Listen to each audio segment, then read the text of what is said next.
This is from a Twitter account called General. Sapan can put us up. And Sapan, this is the last question. We'll be wrapping it up here. London is seen as the hub of the Shia in the West, a very small region with a very high density of Shia. But even with this, we do not see the proportionate amount of propagation of the religion that we should. Excellent question. Why are the Shia of London not active in Tableegh? If I can throw it to David first, as someone who's grown up in the West, in France in particular, someone who has most likely heard about the situation in London in terms of the amount of Shia and the amount of Husseiniyyat and the amount of activity of Shia.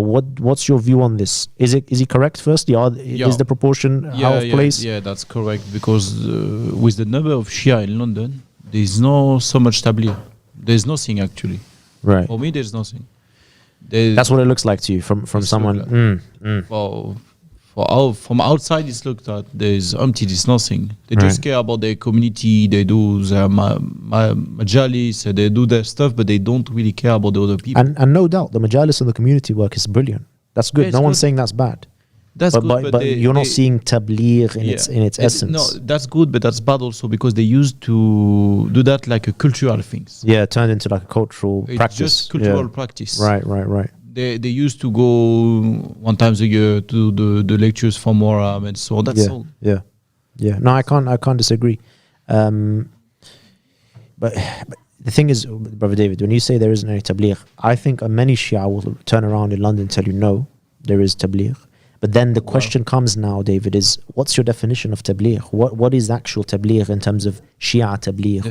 The Tableegh we should do, it's to call directly the people who are not Muslim, or mostly at first the people who are Bakri actually, or so-called Sunni, let's say, to join the true religion. Yes. We should call them with proof. Yes. We call your religion is fake. Yes. You're misguided. Yes. Not your fault, of course. You have to join the true Islam. Yes. That's a real Tableegh. And you don't see that happening when you say there's no Tableegh. It's not happening at all. The Tableegh, they say, the Tableegh, let's say, they do it. It's just to do the March for Ashura, do some clips, do some things like that. But they don't target the people who are not Shia. Brother David, I did want to throw it to Ahmed. If you have anything, Ahmed, just jump in, Ahmed, because I just had a point to make, and just jump in anytime you need, Ahmed. What I want to say, David, is you made a very critical point. Is that when we speak about what is Tableegh, you're saying that they should go to the people. This is what I understood from you. They should go to the. Let me break it. What I understood from you. They should go to the people, and they should be telling them that their religion is false, and that they should be inviting them to the religion of Haqq. What I want to put forward to any Shia that may be listening, I don't care which Husseiniyyah you go to, which marja you follow, which I don't care about any of these things. I'm talking to any Shia who's listening. Do you see this happening? And this is strange, and I always bring this point up that I am not a born Shia, and I bring that up in hopes that there's some weight in what I'm saying, that I'm someone who comes out from outside the bubble of the Shia community. Most of my life, 23 years of my life from outside, coming into it. I'm saying to you honestly, what I witnessed, look, I'll say it to you clearly, as a non-Shia coming into Shia Islam, I'm telling you now what I witnessed and what my perception was when I started to understand the state of the Shia Ummah. This has nothing to do with me being a supporter of this place, working with Khaddam Mahdi. This is before even I knew this place. This is the perception that I started to form, which is there's something very strange going on in the Shia community. There is something that is out of this world. It doesn't fit. It doesn't make sense. I couldn't comprehend. And this is something that no one can deny, that the Shia have an issue where they are unable to, or unwilling to, or don't feel the need to go to people that are non-Shia and tell them what you just said, David. Your religion is false, and here is the religion of Haqq. Why can't these two things be said clearly? I till today I haven't really figured it out. Many will tell me this is bad akhlaq. What's bad akhlaq? There's nothing bad. I say to the Shia, what's bad about that? It's not about being arrogant and going around waving a banner that we are on Haqq and you're falsehood and just laughing at people. It's about sincerely telling people that this religion you're upon, whether it's Christianity, whether it's Judaism, whether it's so-called Sunni Islam, whether it's the deviated sects within Shia Islam, the Batariya, the Zaydiyah, where any group, atheism, going to them and telling them that your religion is false, clearly saying that your religion is false, it will lead you to the hellfire. It is not the religion of Allah subhanahu wa ta'ala. Let me show you the real true religion, and here are my evidences. And saying that confidently to the non-Muslims. And of course, the most sensitive area, the place where the Shia are most unwilling to do this is with those who are Muslim on this planet, that are not following the Shia religion. And those are the people that are supposed to be, quote unquote, that everyone is saying closest to us. Of course. We're always crying about uniting with them 24/7. So they're the closest people to us, and they're the least people that we are willing to go and be honest with them. Imagine living in a house with your family members and finding Shia and then not speaking to them clearly on this matter. So really the Tableegh is not there. And sorry if I'm going on a bit here of a ramble. I just want to make one last point on this.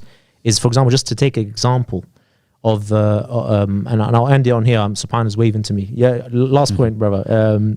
May Allah bless him. And again, I want to just bring Subhan in because he's running the whole show by himself, and he's 15 years old. May Allah bless him. I think he's getting tired or what, but may Allah reward him. So just one example, and I'll end with this. If we look at the Who is Hussein campaign, I'm sure no one has not heard of this campaign. It's across the West entirely. I don't know now if it's beyond the West or not, but it's across the whole of the West. It's not even on the West. It's not just the West. Even in Africa. Even in Africa, they're doing it. And it's in all the, for me at least, my experience is I've seen it from a university angle. When I was in uni, I was seeing it there, and it's in all universities in this country and most likely other countries. It's known. They come with a bottle of water, and it has something on the water about Imam Hussein, about who he is. I'm not saying that they're doing something wrong in trying to introduce Imam Hussein to people. And inshallah, their efforts are accepted in the good that they present with this. But if I'm to be very clear and honest, the campaign is not in the right direction that it needs to be. And I humbly ask anyone who is listening and supporting this campaign to take my words as a criticism for the sake of improvement, not to attack or belittle anyone's efforts. And I'm saying to whoever is running this campaign and whoever's involved in it, my sincere advice is that the direction of this campaign needs to change. It has reached many people. It's a large campaign. It's been successful in many ways, but it needs to change direction in the sense that it needs to represent Imam Hussein alayhi salam in the true way it should be, which is to tell people about the stance of Imam Hussein. And the stance of Imam Hussein alayhi salam is well known, that it was a stance against Saqifah. This is very well known. It's not disputed. I don't see anyone arguing about this. This is known. This needs to be shown in the campaign. This is the stance of Imam Hussein. Imam Hussein didn't lose his blood for us to just go and give a small fraction of his stance or his story or who he is. This is a disservice in a way to Imam Hussein. I'm not belittling the work, but in a way it is. We need to give the complete story of Imam Hussein. And the campaign of who is Hussein should be, this is who Hussein is. He made this stance. He sacrificed everything for the sake of Allah to stand against Saqifah. Let me tell you about Saqifah.